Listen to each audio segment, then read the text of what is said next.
Planning a fabulous party can be fun, but designing a meal that's sure to please all of your guests can be challenging. Festive menu. So today, my tempting lineup includes creamless cream soup, Soup.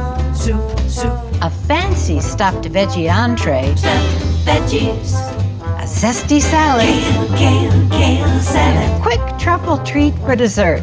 And then we'll visit with the great Lidia Bastianich to hear her tasty tips for cooking with veggies. I grew up with kale, for example, dinosaur kale or lacinato kale, which in Italy we use so much of it. So stay tuned for my gluten-free party meal right here on Jazzy Vegetarian.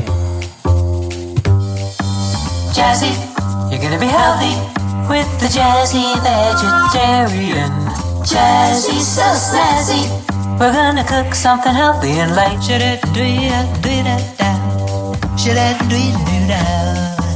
Jazzy, so snazzy. So join me in the kitchen right now. We're gonna cook something healthy and light. That's right. Gluten-free and soy-free vegan recipes come in handy when serving party guests with diverse tastes. This fabulous menu will please all of your diners, starting with a creamy butternut squash soup drizzled with a delectable cashew cream. Then easy to make walnut and quinoa stuffed portobello mushrooms serve as the culinary star of this soirée, while a tangy kale, lime, and almond salad adds an appealing side dish. To finish the meal with a flourish, Maple-Raisin-Date Truffles provide a sweet, petite dessert.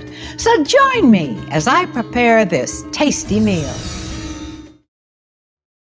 Walnut and quinoa stuffed portobello mushrooms. I really do love mushrooms, and I love mushrooms particularly for entertaining. So I really wanted to put together a meal that would be gluten and soy-free. And this is just a fabulous menu to serve anytime you're having any kind of a festive celebration. So you can put this all together in the morning, have it ready when your guests arrive, you pop it in the oven while you're serving your hors d'oeuvres and having lots of fun and serving your first course and your second course, and then these mushrooms are just magically done.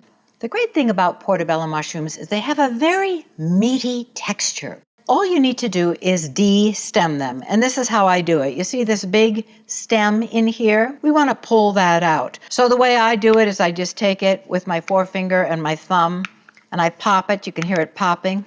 A little bit around, pull it just very gently. It's just going to pop right out, clean as can be. Some chefs will take the gills out of the mushroom. I love to keep the gills in, and here's the reason why. I usually put some kind of seasoning or some kind of moisture into the gills. Today, I'm going to be using some olive oil. You see these little kind of accordion pleats, I call them, in those gills. That's what's going to hold on to any kind of seasoning you use. So when you're using these in vegan cooking, keep the gills in. So that's a great jazzy tip. What we have done is we have rinsed them and we've patted them dry. That's the way to wash them. Now I have a whole array of beautiful things to stuff this mushroom with today, and I have some beautiful basil. You know how I love growing basil all summer long on my back deck. So this is how I like to chop fresh basil. I've put the larger leaves on the bottom, stacked them up, the smaller leaves on the top, and then what we're going to do is we're going to roll it up, just like we would be rolling a cigar. I don't know why I always use that analogy, because I've never rolled a cigar, and I'm assuming you have not either, but it seems to work. And then what you're going to do is cut straight across it. And then we have these little ribbons. Now for this, we want it to be chopped just a little bit smaller. We're just going to run our knife over it like that. And we need about 1/2 cup of chopped fresh basil. So let's put our stuffing together. This is so easy to assemble. The day that I created this recipe, I had some friends coming from the Big Apple, and they were looking to eat gluten-free and soy-free. So I wanted to create a great recipe that they would enjoy, but I really didn't have that much time to put it together. So I didn't want to have to pre-saute anything. You just chop everything up, make your quinoa, which of course you can do the night before and keep it chilled. Just put it all together and stuff the mushrooms, throw them in the oven. And I'm going to show you how to do that right now. What I have here is the quinoa that I have cooked, and I did this by putting 1 cup of rinsed and thoroughly washed quinoa with 2 cups of water, half of a vegan bouillon cube, and I simmered it covered for about 15 to 17 minutes. And then we have 2/3 of a cup of chopped walnuts, 2/3 of a cup of diced sweet red pepper, 1/3 of a cup of chopped, salted, and roasted cashews, 1/2 of a cup of chopped fresh basil, 3 tablespoons of capers, drained and rinsed, 2 cloves of garlic, minced, 2 teaspoons of all-purpose seasoning, 1/8 of a teaspoon of black pepper. Ooh, yeah, love that. And just a little bit of sea salt. Remember, we had some salt on those cashews, so I'm just starting with 1/8 of a teaspoon of sea salt. You can always add more salt later after you take the mushrooms out of the oven. Now we're just going to mix this all together. I get so many questions about all-purpose seasoning. Today, this is my own all-purpose seasoning blend. It saves time, makes the food taste good, and what we're here for. We're here to make food that's going to taste really delicious, but it's going to be easy. You don't have to tell anybody that part of it. So let me just set this aside while we prepare our mushrooms. We have lined a large rimmed baking sheet with some unbleached parchment paper. So I'm just going to line all of my mushrooms up here. Just going to drizzle 1/2 of a teaspoon of olive oil over the top of the gills of each mushroom. And as these mushrooms cook, they really do cook down, and they provide a really great base for this stuffing. A little bit of sea salt. Now let's visit with Lidia Bastianich to hear her tasty tips for preparing Portobello mushrooms. We are here at Italy with the fabulous Lidia Bastianich. How are you? A pleasure having you here, Laura. Mushrooms could be meat, full of flavors. On the same page. They're seasonal across the seasons, you know. We couldn't leave this section without looking at these beautiful portobellos. This is gorgeous. Yeah, it can almost replace a steak. Yeah. The stems are usually tougher. Agreed. But those are good for if you make a vegetable stock. All of the stems, the outer leaves of vegetables, you save all of that, and you can put it all in the freezer. It's fine. And when you got enough, you make yourself a big pot of stock, vegetable stock. This, of course, is the cap. And the gills, you know, I like the gills. The gills sometimes make things black if you don't scrape them away. I love the gills because I like to fill them with the seasoning, particularly when I'm stuffing the mushroom like we're doing in the recipe today. And like you said, almost like a steak. And so the gills, I agree with you, you can get a lot of nice taste in there. Yeah, I like the gills. Yeah, love it. You know, I really love butternut squash. We're doing a squash soup later on in the show. What are your tips for preparing winter squash? The Italians have a big tradition with squash, with zucche. We stuff a ravioli with it, and we make risotto, we make soup. You know what's so great about the squash is that because it's so well encased, it keeps the whole winter. I like the butternut squash, and I like the kabocha because it has that rich, velvety, really orangey flavor. Me too. If you make a soup, it really disintegrates and makes a creamy, delicious soup. Although I also like to slice them, roast them, and then drizzle them with balsamic vinegar, some toasted almonds on top. A woman after my own heart. Well, I want to thank you so much for being with us. It's been such an honor and a pleasure to have you with us on Jazzy Vegetarian. Well, we better get back to cooking. You know how I just love to put stuffing in vegetables. It's exciting to me to transform everyday produce into, well, works of culinary art. I'm taking 1/3 of a cup measure, and I'm going to pack in my beautiful stuffing, and I'm just going to plop it right over the top of my mushroom. Now we're going to pat that in. Stuff the mushrooms, quinoa, walnuts, cashews too. Oh yeah. Some people with gluten sensitivities are also sensitive to quinoa. If you are, you may certainly use a short grain brown rice with this, some millet. That would be really, really good. Really, really, really, really good.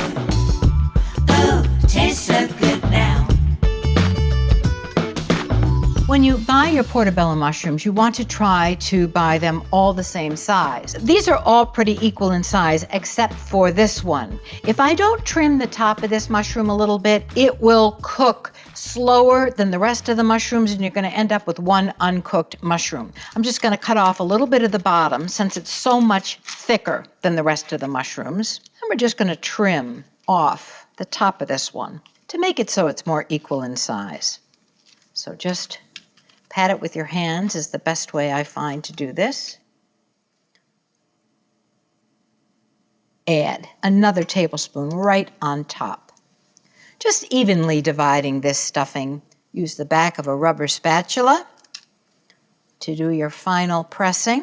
Isn't that pretty? Now to finish them off, we're just going to drizzle some olive oil. As a matter of fact, I'm going to brush it over the top.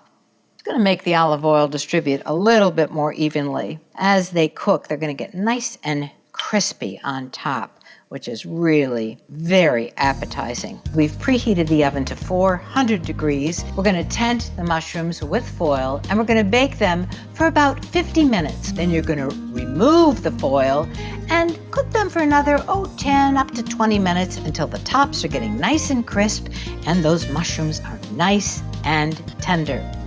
Well, up next, we need a little dessert. We need a little bit of sweet. And I've got something really fast, easy, and oh so tasty. It's my fantastic truffles. So stay tuned. Maple-Raisin-Date Truffles. These are pretty cool. And we have 9 pitted medjool dates, and we're just tossing them in our blender. 1/3 cup of raisins, and then a little bit of sweet. 1 tablespoon of maple syrup, 1/4 cup of raw, unsweetened, shredded, dried coconut. Here we go.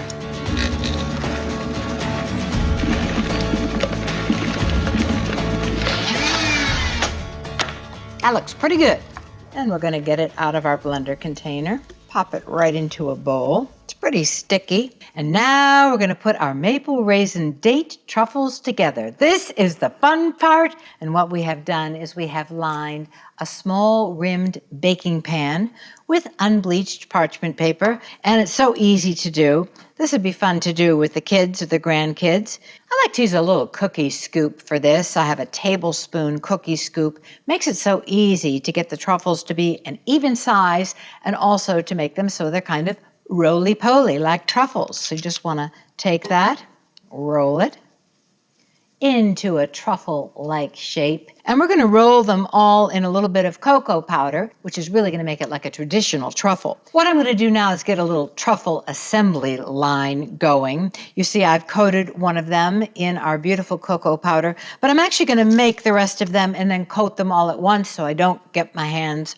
all totally dirty. Maple-Raisin-Date Truffles, making Maple-Raisin-Date Truffles. Take the maple, the raisins, the dates. I'm going to put these into the refrigerator for about 1 hour just to get them to firm up a little bit. You do want to take them out of the refrigerator for about 30 minutes at least before you serve them. Now, here's the fun part. I love dipping them in the cocoa powder. You could also use vegan powdered sugar. You could use minced nuts. That would be really, really good. But we're really doing a classic truffle today. We're rolling this in some cocoa powder. Ooh, gives it such a nice taste. If you just want to tap any excess off of there. So I'm going to finish up my truffles, and we need a first course. It's my roasted butternut squash soup with cashew cream. So stay tuned.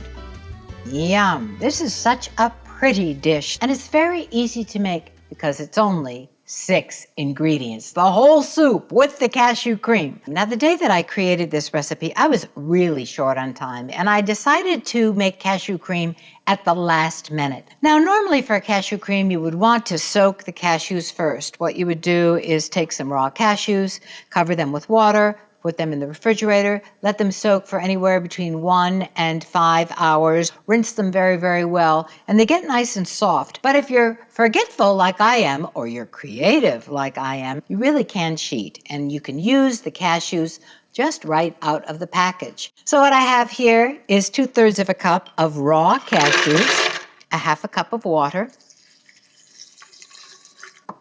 That's all you need to do.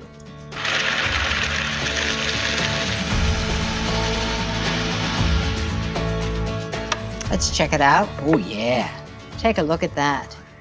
That is cashew cream. You see how nice and creamy it's gotten, even though we didn't pre-soak the cashews? It's a great cheat to do if you're in a rush or in a hurry. So we're gonna pour out almost all of this cashew cream. You wanna leave about 2 or 3 tablespoons in the bottom of our blender because that's gonna act as a great cream base for our soup. Now we have our roasted butternut squash. And what we did is we prepared the squash, we peeled it, and then we seeded it, cut it into cubes. And we started off with 5½ cups of cubed butternut squash, tossed it with 1 tablespoon of extra virgin olive oil, 1 tablespoon of Italian seasoning blend, and we spread it out in an even layer on a large rimmed baking sheet, and we roasted it in the oven at about 400 degrees for about 50 minutes or so until it's nice and soft, and then we cooled it. As a time saver, when you're entertaining, you want to roast your squash the night before. And we're going to add this butternut squash in just a minute. But first, we want some plant-based milk. I'm actually using a coconut milk beverage. Plain coconut milk might be a little strong and it's going to be a little thick in this recipe. So what we're adding right now is 1/2 cup of unsweetened coconut milk beverage. Now we're going to add our fabulous roasted butternut squash.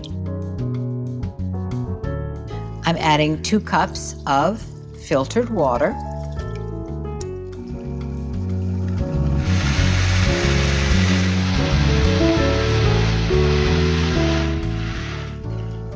It is a beautiful texture, nice and thick, but yet it is spoonable. So let's get it into our pan and get it heating up. Pour it into a medium-large saucepan. And we're going to cover it and let it cook over a very low heat. And when we serve it, we're going to swirl it with our fantastic cashew cream. There you have it.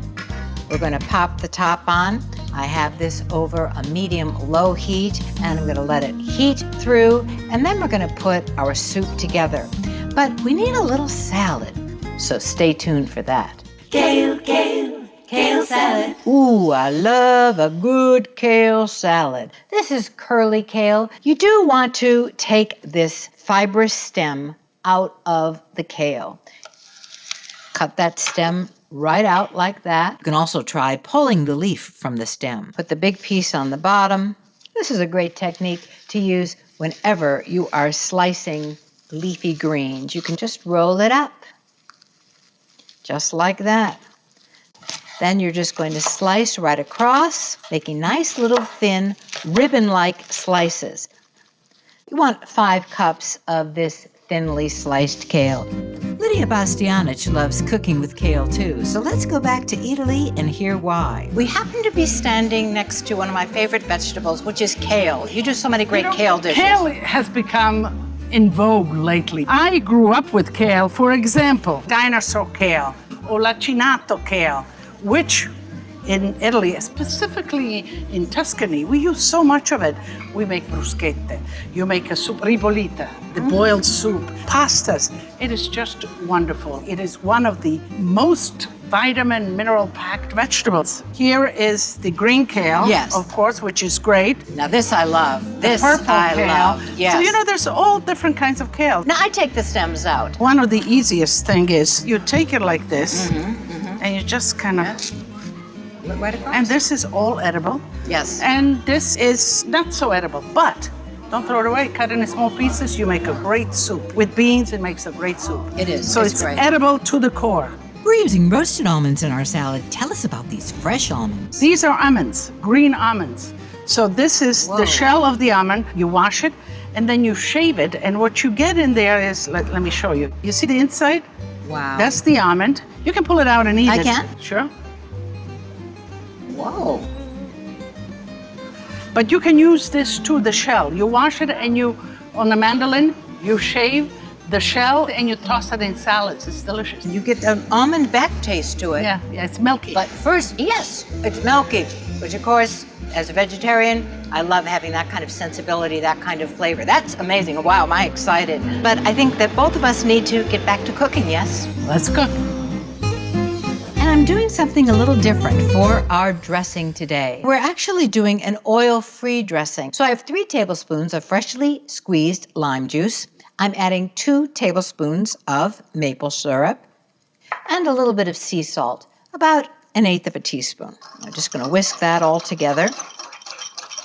So simple, but it's really, really good. Now we've got 5 cups of thinly sliced curly kale, and then 1/3 cup of roasted almonds, 1/4 cup of raisins. You could use cranberries as well. Then we've got that fantastic dressing.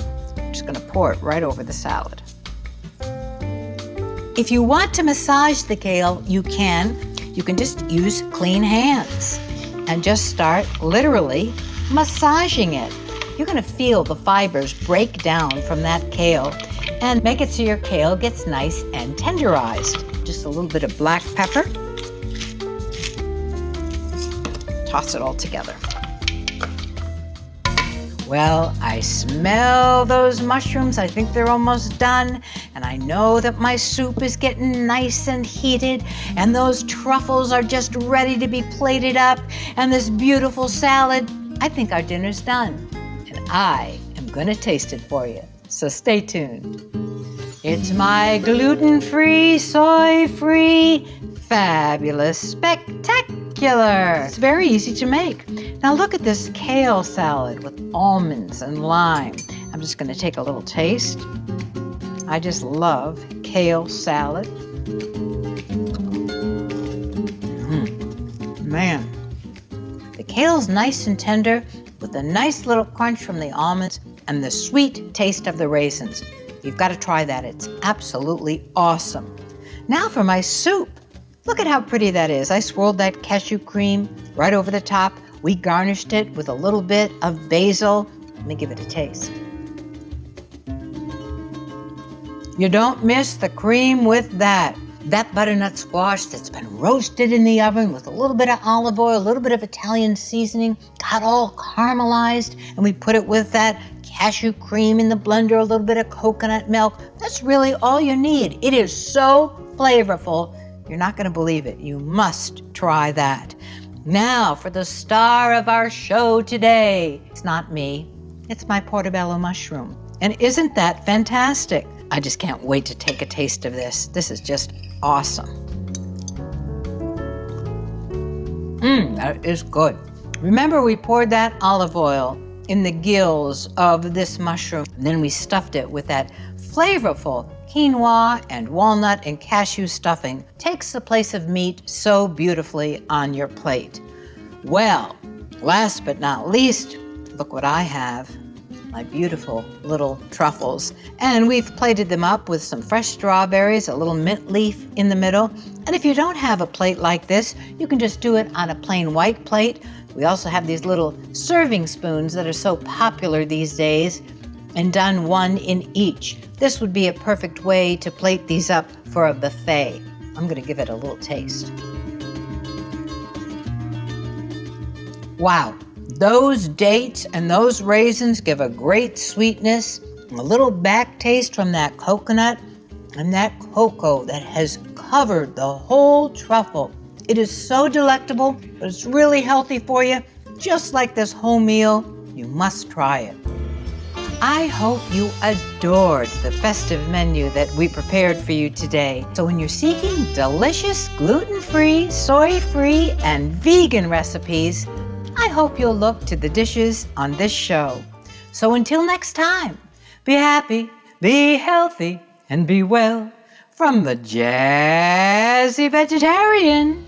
Visit our website at jazzyvegetarian.com to connect with Laura, see video clips, find your favorite recipes, and more. Follow Laura on Facebook, Twitter, and Pinterest. Laura Theodore's Vegan Eves includes all of the recipes featured this season and is available for $26.95. The cookbook is enhanced with over 200 beautiful full-color photos and features complete menu plans, shopping lists, and more than 130 recipes. For information or to order, visit jazzyvegetarian.com.